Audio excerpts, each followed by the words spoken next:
নেত্রকোনার দুর্গাপুরে পাহাড়ি নদী সোমেশ্বরী প্রায় এক যুগের বেশি সময় অবৈধ ড্রেজারে বালু উত্তোলনে নদীটি অস্তিত্ব হারাতে বসেছিল। এই অবস্থায় আদালতের নির্দেশে গত প্রায় ১.৫ বছর ধরে বালু উত্তোলন বন্ধ হওয়ায় সোমেশ্বরী ফিরতে শুরু করেছে আগে রূপে। মহাশোল সহ নানা দেশেও মাছ বেড়েছে, তাই সোমেশ্বরীর তীর এখন মাছ শিকারীদের পদচারণায় মুখর। রাজেশ গৌড়ের তথ্য ও ছবিতে প্রতিবেদন। প্রায় এক যুগের বেশি সময় ধরে নেত্রকোনার দুর্গাপুর উপজেলার পাহাড়ি সোমেশ্বরী নদী ছিল অবহেলার শিকার। বিভিন্ন স্থানে শত শত অবৈধ ড্রেজার মেশিনে তোলা হচ্ছিল বালু। এসব মেশিনের বিকট শব্দ, পোড়া তেলের মিশ্রণ ও নদীর তলদেশ নষ্ট হওয়ার কারণে ধ্বংস হয়েছিল মাছের প্রাকৃতিক আবাসস্থল। প্রভাব পড়েছিল নদীর স্বাভাবিক প্রবাহে। এ অবস্থায় উচ্চ আদালতের আদেশে গত ১.৫ বছর ধরে বালু উত্তোলন বন্ধ ছিল। এতে নদীতে আবারও ফিরে আসছে মাছ ও জলজ প্রাণীর স্বাভাবিক পরিবেশ।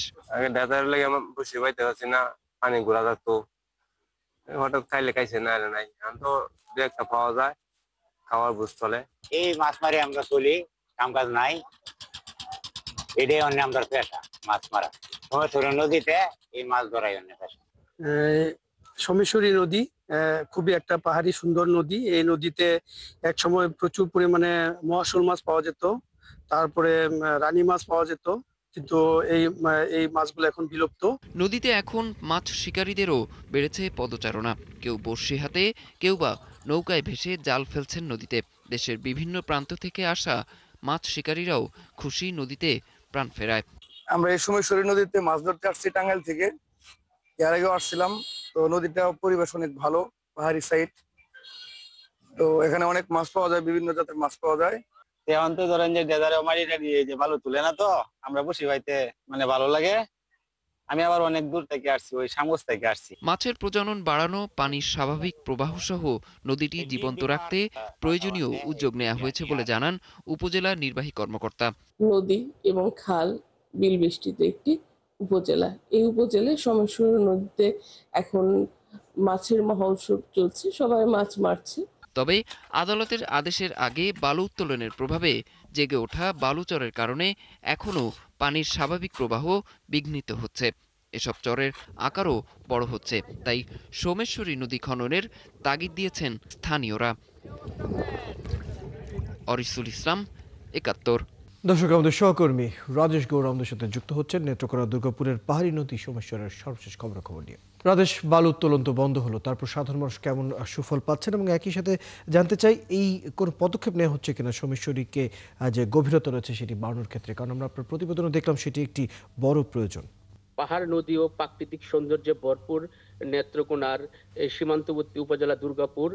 এই দুর্গাপুর উপজেলায় কিন্তু ভারতের মেঘালয়ের পাহাড় থেকে নেমে আসা কিন্তু এই স্বচ্ছ জলরাশির যে নদীটি, সেটি সোমেশ্বরী নদী। এই সোমেশ্বরী নদী কিন্তু একসময় একটি প্রাণচাঞ্চল্য নদী ছিল। এই নদীর উপর নির্ভর করে কিন্তু এখানকার স্থানীয় জেলেরা জীবিকা নির্বাহ করতে। বিশেষ করে এই সোমেশ্বরী নদীতে কিন্তু একসময় ব্যাপক সুস্বাস্থ্য মাছ পাওয়া যেত, যার ভিতর একটি কিন্তু মাছ, সোমেশ্বরী নদীর ঐতিহ্যবাহী যে মাছটি ছিল সেটি মহাশোল মাছ। এই মহাশোল মাছ আগে কিন্তু স্থানীয়দের জেলে আটকা পড়তো, এখন কিন্তু সেই মহাশোল মাছ কিন্তু আমরা আসলে এটা বিলুপ্তির পথেই। এই সোমেশ্বরী নদীতে কিন্তু গত এক যুগেরও বেশি সময় ধরে কিন্তু বাংলা ড্রেজার বসিয়ে বালু উত্তোলনের ফলে কিন্তু আসলে এই যে মাছের যে প্রজনন বা বংশবিস্তার, সেটি কিন্তু আসলে ধ্বংস হয়ে যাওয়ার যায়। যার অন্যতম কারণ হচ্ছে যে এই ড্রেজারের বিকট শব্দ, এবং হচ্ছে যে ড্রেজারের বিকট শব্দ এবং এই গ্যাস থেকে যে ড্রেজারের যে মেশিন রয়েছে, সেই মেশিং এর যে নির্গত কালো ধোঁয়া এবং সে তেল, পোড়া তেল, যেটি কিন্তু এই নদীর পানির সাথে সংমিশ্রণে কিন্তু নদীর যে তলদেশে গিয়ে কিন্তু মাছের যে বংশবিস্তার সেটি কিন্তু নষ্ট করে। ২০২৪ সালের কিন্তু ১৪ এপ্রিল বাংলাদেশ পরিবেশ আইনবিদ সমিতি বেলা রিটের পরিপ্রেক্ষিতে কিন্তু উচ্চ আদালত এই সোমেশ্বরী নদীর বালু উত্তোলনের উপর নিষেধাজ্ঞা দেয়। এর পরপরই কিন্তু এই সোমেশ্বরী নদীতে প্রায় ১.৫ বছর যাবত কিন্তু এই সোমেশ্বরী নদী প্রাণচাঞ্চল্য ফিরে আসে। এখানে যে জেলেরা তারা আবার এই সোমেশ্বরী নদীতে মাছ মারতে আসে, কেউ বসিয়াতে, কেউ বা নৌকায় করে, কেউ বা জেলে জাল দিয়ে মাছ ধরে। বিশেষ করে এই সোমেশ্বরী নদীর মাছের সুনাম থাকায় কিন্তু দুর্গাপুর উপজেলার বাইরে থেকেও কিন্তু এই সোমেশ্বরী নদীতে মাছ ধরতে আসে। আমি স্থানীয় একজন রয়েছে, আমি তার সাথে কথা বলবো। এই যে সোমেশ্বরী নদীতে দীর্ঘদিন পর আপনারা আবার মাছ মারতে পারছেন, এতে আপনাদের কেমন লাগছে এবং কোনো অভিযোগ রয়েছে কি?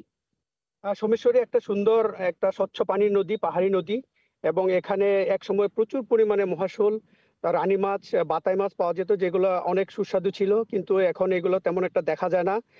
মাঝখানে ড্রেজারের পরে 2 বছর ধরে ড্রেজার বন্ধ হওয়ার ফলে এখানে একটু মাছ হচ্ছে, এবং এই মাছগুলো মারার জন্য অনেক জায়গা থেকে লোক আসে।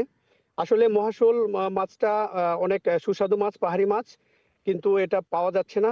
আমি অনুরোধ জানাবো প্রশাসন যদি তাদের অভিযানগুলো আরো জোরালোভাবে করে এবং এখানে যদি অভয়াশ্রমের মতো তৈরি করে, তাহলে এই বিলুপ্ত পর্যায়ে মাছগুলো থাকবে এবং প্রজন্ম থেকে প্রজন্ম ধরে এই মাছের স্বাদগুলো গ্রহণ করতে পারবে বলে আমি মনে করি। এনামুল হক, আপনি খবর রাখতে থাকুন, আমরা যুক্ত হবো আপনার সাথে প্রয়োজনে। দর্শক, আমাদের সাথে আমাদের সহকর্মী রাজেশ গৌর যুক্ত ছিলেন, জানাচ্ছিলেন বালু উত্তোলনের পর আমরা দেখতে পাচ্ছি নেত্রকোনা দুর্গাপুরের পাহাড়ি নদী সোমেশ্বরী সেটি তার আগের রূপে ফিরতে শুরু করছে, সেই ব্যাপারে খবর আমরা জানছিলাম।